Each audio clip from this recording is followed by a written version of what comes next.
Hello and welcome to this new episode of Leaders in Focus. And today we are going to touch upon a very important subject called corporate social responsibility.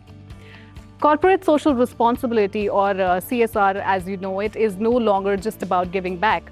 It's about building purposeful, sustainable and long-term impact that aligns with a company's values. And today I've been joined by Mr. Bijay Chowdhury, who's the head of CSR and Philanthropy at Synopsys. So let's get direct into a conversation with him.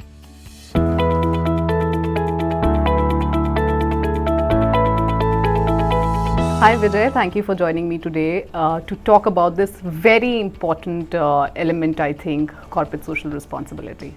Thank you for having me. So Vijay, let me start by asking you why CSR? I mean, what motivated you to take up this subject? Honestly, it was purely by chance. It was not by choice. If I go back during my graduation days, I was pursuing my BBA from St. Xavier's Ranchi in Jharkhand. When we were actually getting into the third year and our examinations were going on, we had a thought of where do we go now? What do we pursue now? It would be difficult for any parent to, kind of afford a master's degree for two siblings together. I'm sure. So we decided that why not we pursue something in the city and not go beyond Jharkhand. And then we came to know about Masters in Rural Management that was being offered by Xavier Institute of Social Service. The main part was that 100% placement. Thankful to the government during that time.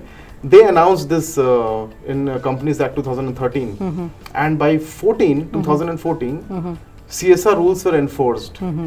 So we were a bit lucky. We were completely worked in your favor. I would say so, yes. But there were a very few companies who actually came to recruit candidates for the CSR role because it was just evolving, it has just started. Right. I started to understand a little bit the ground realities maybe, or the day-to-day operations, how this works.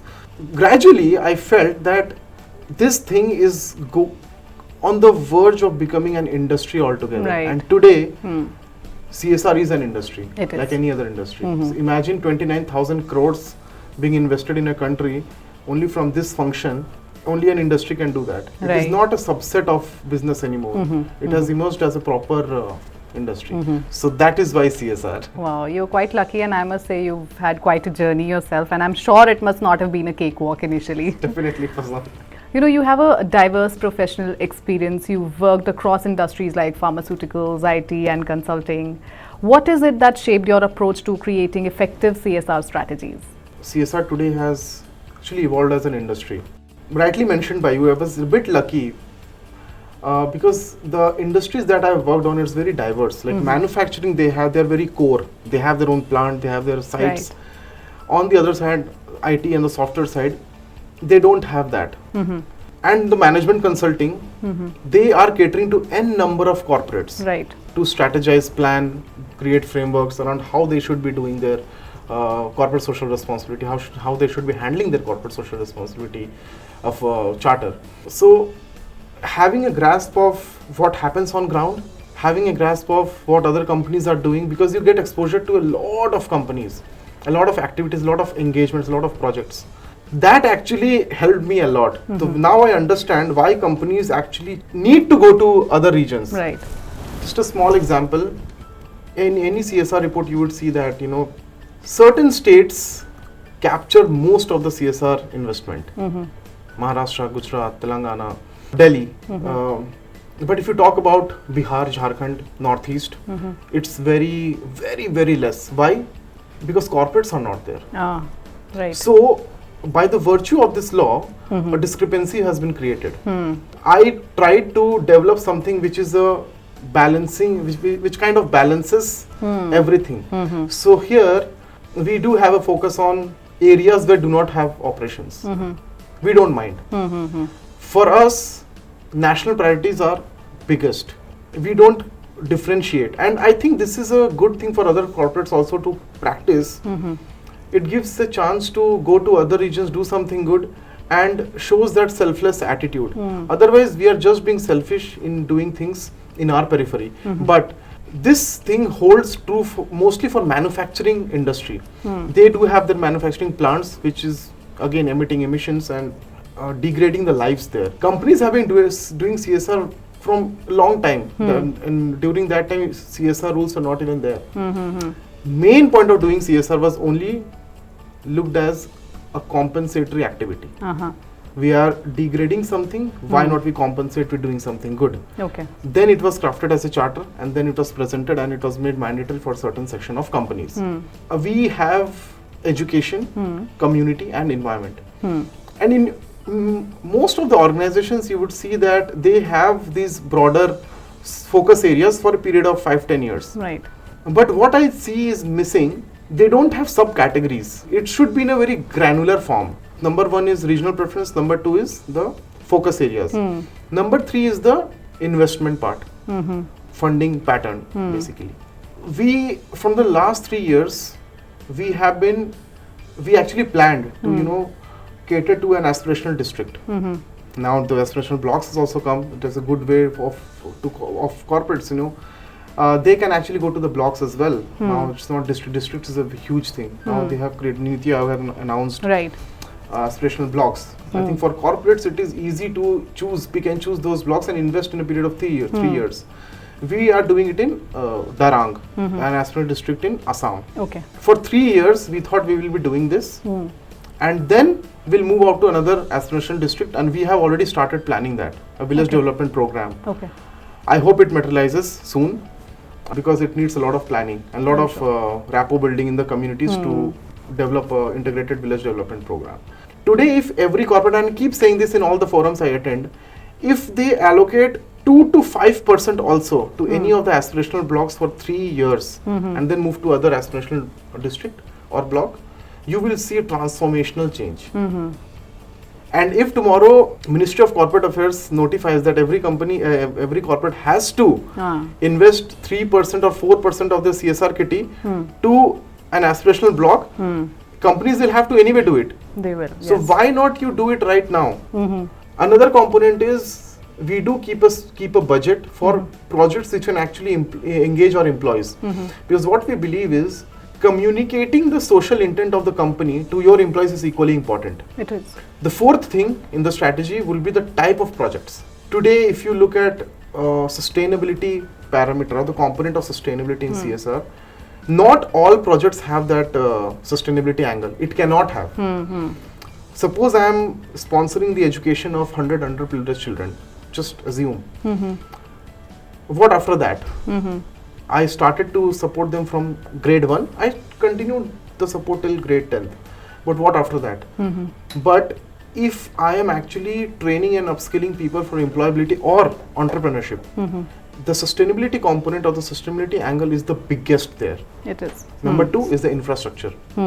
We added infrastructure in our charter because we wanted that if we are investing in something, why don't we invest in components which can benefit the future generations to come?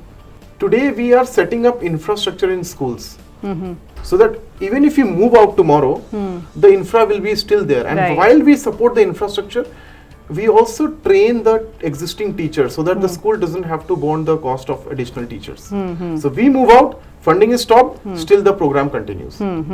So I think these two factors, the type of projects, employability, entrepreneurship, that's number 1. Number 2, infrastructure. These are the main 2 pillars today that we have at Synopsys.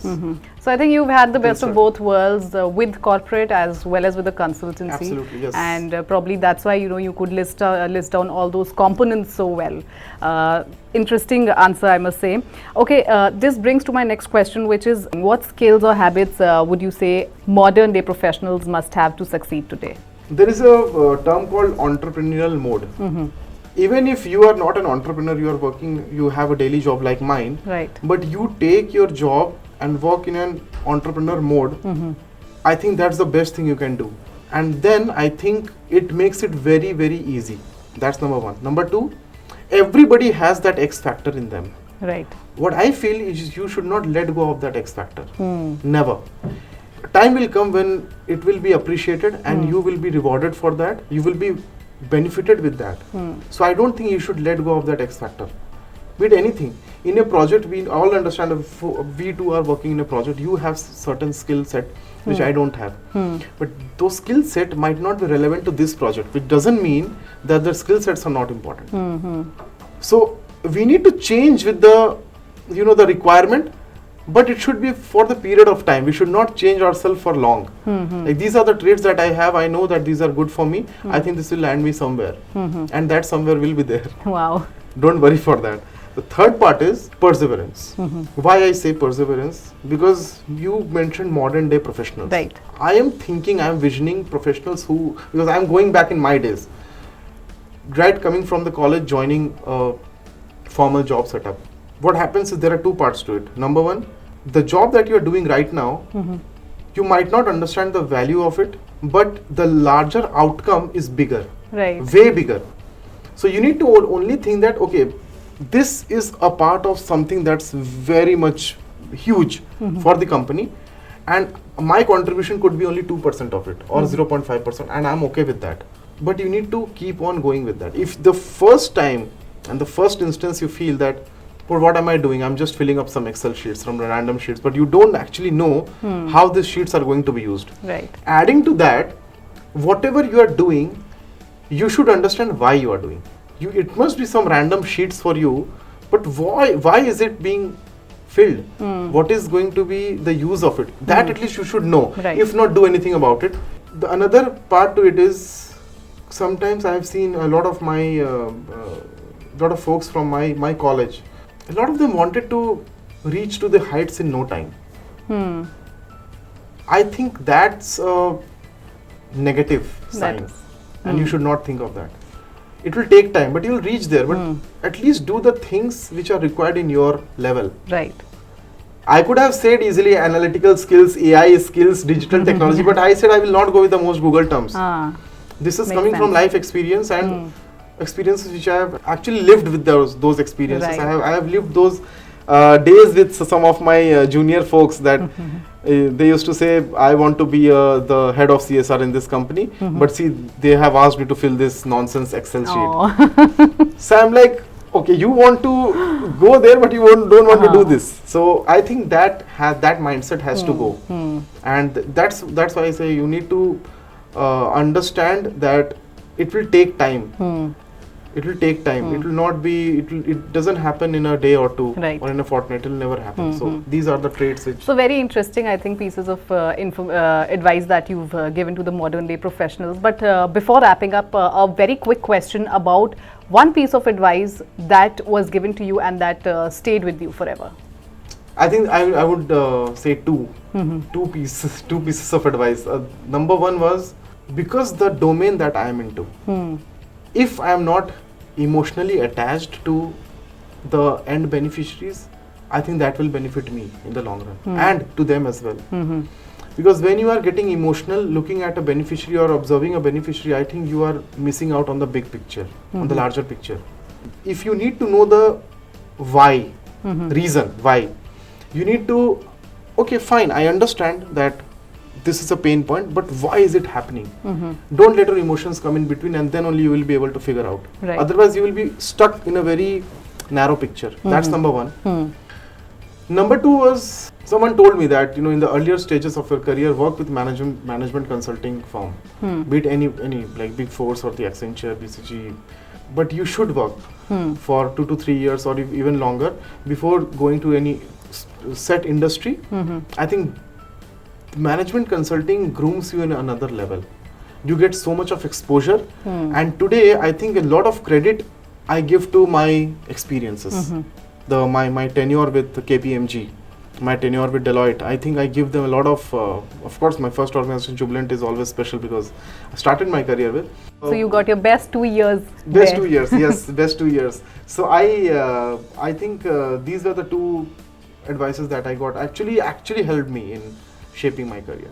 Wow, that's interesting journey, I must say, and I think we got some really interesting insights on corporate social responsibility there with you, Bijay. Thank you for joining me today. Thank you so much. Thank you. Thank you.